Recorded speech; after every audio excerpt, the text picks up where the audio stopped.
Hello everyone. आज जो हमारा टॉपिक ऑफ डिस्कशन है that is the 7 C's of communication. Effective communication के लिए 7 प्रिंसिपल्स बनाए गए हैं जो कि सारे लेटर C से स्टार्ट होते हैं। इस वजह से इन कम्युनिकेशन के जो पॉइंट्स हैं या रूल्स हैं उन्हें 7 C's ऑफ कम्युनिकेशन कहा जाता है।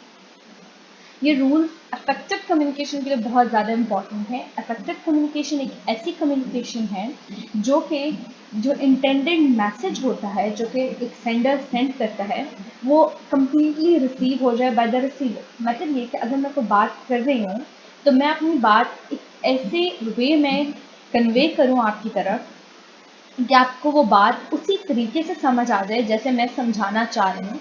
Then such type of communication is known as effective communication. ये जो 7 C's ऑफ कम्युनिकेशन है, ये इफेक्टिव कम्युनिकेशन के ऑलमोस्ट एवरी पॉइंट या हर चीज़ को कवर कर लेते हैं और ये बहुत ज़्यादा इंपॉर्टेंट है। एंड यस, ये कम्युनिकेशन को बहुत ज़्यादा इफेक्टिव बनाने में बहुत ज़्यादा हेल्पफुल है। तो जब भी आप बात करें, ट्राई टू कंसिडर देम ना सिर्फ और सिर्फ उस वक्त जब आप किसी बड़े से बात कर रहे हो या फिर आप बिजनेस मीटिंग में कर रहे हो, बल्कि अगर आप इन कम्युनिकेशन स्किल्स पे या कम्युनिकेशन पॉइंट्स पे अबूर हासिल करना चाहते हैं तो इन्हें अपनी डेली लाइफ में भी कंसिडर करें। यूँ आप कम्युनिकेशन में बहुत ज़्यादा इफेक्टिव हो जाएंगे, मास्टर अप कर लेंगे इन सब चीज़ों को। एंड आपकी जो बिजनेस मीटिंग्स होंगी उनमें आपको वर्ड्स बनाने की ज़रूरत नहीं पड़ेगी या सोचने की ज़रूरत नहीं पड़ेगी, एंड कम्युनिकेशन आपकी फ्लुएंट हो जाएगी। Okay, so let us begin with this. सबसे पहला और सबसे इम्पोर्टेंट पॉइंट है दैट इज क्लियरेंस। कि आपका जो मैसेज हो, जो आप कन्वे कर रहे हो, वो बिल्कुल क्लियर हो। मतलब ये कि उसमें इधर उधर की बातें ना हो, बल्कि आपने जो इन्फॉर्मेशन सेंड करनी है एक इंडिविजुअल को वो क्लियर हो। और दूसरा ये कि अगर आप सपोज लिख रहे हो तो एक पैराग्राफ में बहुत सारे आइडियाज़ को डिस्कस ना किया गया हो, बल्कि एक पैराग्राफ में एक जगह पे सिर्फ एक आइडिया को डिस्कस किया गया हो या और उसके बारे में रिलेटेड इंफॉर्मेशन को इस अंदाज से लिखा गया हो कि आपका जो मैसेज है वो क्लियर हो। मतलब ये कि अगर आप पहले बात करो सर की, तो आप सिर्फ पहले सर लिख के सर की डेफिनेशन वगैरह और सारा कुछ लिख के आप फारिग नहीं हो जाओगे और उसके बाद आप पाँव पे नहीं चले जाओगे, बल्कि आप सर के बाद मुंह पे आओगे। मतलब ये कि आपके आइडियाज़ क्लियर हो, रिलेट कर रहे हो, जिसके साथ पता चल रहा हो कि इस मैसेज के बाद ये मैसेज आ रहा है और ये सारी चीज़ें। ठीक है, then we have to be concise. Concise means to the point बात करनी है। सपोज अगर आप किसी को कोई चीज़ समझा रहे हो तो आप उसमें अपनी फीलिंग्स ऐड नहीं करो कि मुझे उस वक्त ऐसे लगा या फिर मुझे ये समझ आया, मुझे हंसी आना शुरू होगी। Not this. आप जब मैसेज कन्वे कर रहे हो सिर्फ आप उस मैसेज के बारे में बात करोगे। अगर आप किसी की कोई कोटेशन लिख रहे हो, आप एक पैराग्राफ लिख रहे हो, क्रिएटिव राइटिंग का कोई ऐसे लिख रहे हो, तो आप उसमें कोटेशन लिख के ये नहीं लिखोगे कि मैं बड़ा शॉक हो गया था इस कोटेशन को पढ़ने के बाद और इसने मेरी लाइफ में ये change. No, you have to be to the point. जो चीज़ आप लिख रहे हो या जो चीज़ आप बोल रहे हो या जो आप चीज़ बता रहे हो या कन्वे कर रहे हो, आपने सिर्फ और सिर्फ उस टॉपिक के इर्द गिर्द रहने देना है। अपनी पर्सनल फीलिंग्स, लोगों की पर्सनल फीलिंग्स उस टॉपिक में ऐड नहीं करनी है। मतलब ये कि इररेलेवेंट डाटा को आपने अवॉइड करना है। then your message should be concrete. Concrete means कि आपका जो सारा का सारा डिस्कशन है वो concrete होनी चाहिए। मतलब ये कि आपका जो आइडियाज जो आप डिस्कस कर रहे हो उनके बारे में आपके पास सॉलिड इंफॉर्मेशन हो। अगर आप फैक्ट्स एंड फिगर्स के हवाले के साथ बात करते हो तो आपका जो मैसेज है वो बहुत ज़्यादा इफेक्टिव हो जाएगा। फॉर एग्जांपल, अगर आप ये कहते हो कि हमारी कंट्री की आबादी जो है वो पिछले 10 साल के मुकाबले में इस साल बढ़ गई है, तो आप ये कम्युनिकेट कर रहे हो, ठीक है, आपकी बात सही है।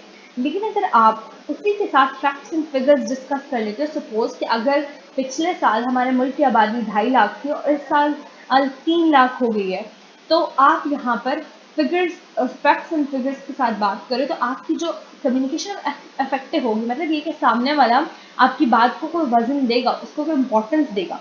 क्योंकि फैक्ट्स एंड फिगर्स को डिस्कस करना मतलब आजकल के साइंटिफिक दौर में इसको कंसिडर किया जाता है और इसको बहुत ज़्यादा मतलब इम्पोर्टेंस दी जाती है। सो अपने मैसेज को हमेशा जब भी आप बात करो किसी से, अगर आप किसी चीज़ का हवाला दे रहे हो तो आपको पता हो कि ये हवाला मेरा सही है या नहीं, या मैं जो मैं बात कर रहा हूँ अगर मुझसे कोई वेरिफिकेशन मांगे तो मुझे शर्मिंदगी ना उठानी पड़े, बल्कि मुझे पता हो कि ये मैसेज कहाँ पे है, कहाँ प्रेजेंट है और किस फॉर्म में और किस तरीके से प्रेजेंट है।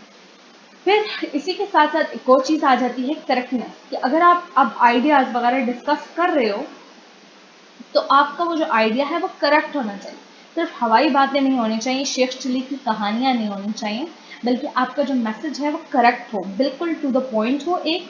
और दूसरा ये कि जो आप फैक्ट्स एंड फिगर्स डिस्कस कर रहे हो उनमें गलती ना हो, ठीक है, अगेन, वरना आपको फिर शर्मिंदगी उठानी पड़ेगी।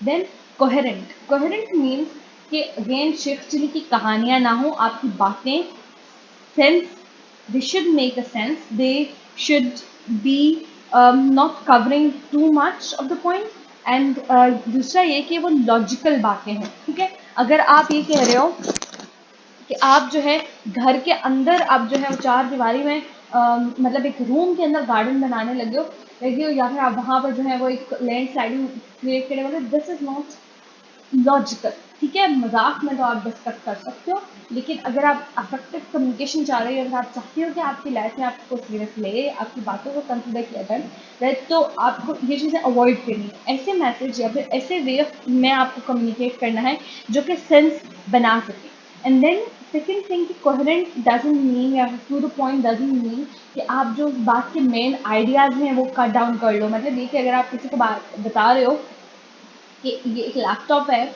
एक कंप्यूटर है, तो आप बस बोलो कि ये जो मॉनिटर है, आप अपनी बात को शॉर्ट करने के लिए और कंसाइज करने के लिए आप ये नहीं कह सकते कि भाई ये कंप्यूटर है और इसमें जो है वो सीपीयू है और जो है मॉनिटर, इन दोनों का इंपॉर्टेंट फंक्शन है, बाकी पार्ट्स के बारे में आप डिस्कस ना करो। अगर आप किसी को डेमो दे रहे हो तो आप उनके बारे में इंफॉर्मेशन प्रोवाइड ना करो। So this is not the way. Short आपने रहना है, लेकिन टू द पॉइंट रहना है। ऐसा नहीं है कि आप शॉर्ट होने की वजह से आप जो है अपनी बातों को कंप्लीट ना होने दें, आप उनको कवर ना करें। So this covers the second last point, that is complete. आपका जो मैसेज है वो सारी की सारी इंफॉर्मेशन, जो इम्पोर्टेंट इंफॉर्मेशन है वो कंटेन करता हो। इधर उधर की नहीं आपने बातें करनी, लेकिन जो इम्पोर्टेंट मैसेज है वो ज़रूर उसमें प्रेजेंट होना चाहिए। Then we have to be courteous. Most of the time हमारे यहाँ जो कि वी कैन से एक मशीनी दौर आ गया है और हम लोग जो है वो बहुत बिजी हैं एंड दिस एंड दैट, तो हम लोग इफेक्टिव कम्युनिकेशन में एक चीज़ को भूल जाते हैं, that is to be courteous. आप लोगों के साथ पोलाइट नहीं रहते। आप समझते हैं कि अगर आपने बात करनी है, फैक्ट्स एंड फिगर्स को लेके चलना है, डाटा के बारे में बात करनी है, तो आपने जो है एक बहुत you should pull a long face and आप जो है बड़ा सीरियस होकर सबके साथ बात करो, आप किसी के इमोशंस को कंसिडर ना करो। Don't do that, you have to be very courteous. आपकी जो वे ऑफ कम्युनिकेशन है वो इफेक्टिव तब होगा जब आप दूसरों के इमोशंस को कंसिडर करो। There is a thing that दिल से दिल को राह होती है, तो ये तभी होगा जब आप दूसरों के फीलिंग्स को, दूसरों के इमोशंस को कंसिडर करोगे। So this again is a very important point to be considered, so consider it.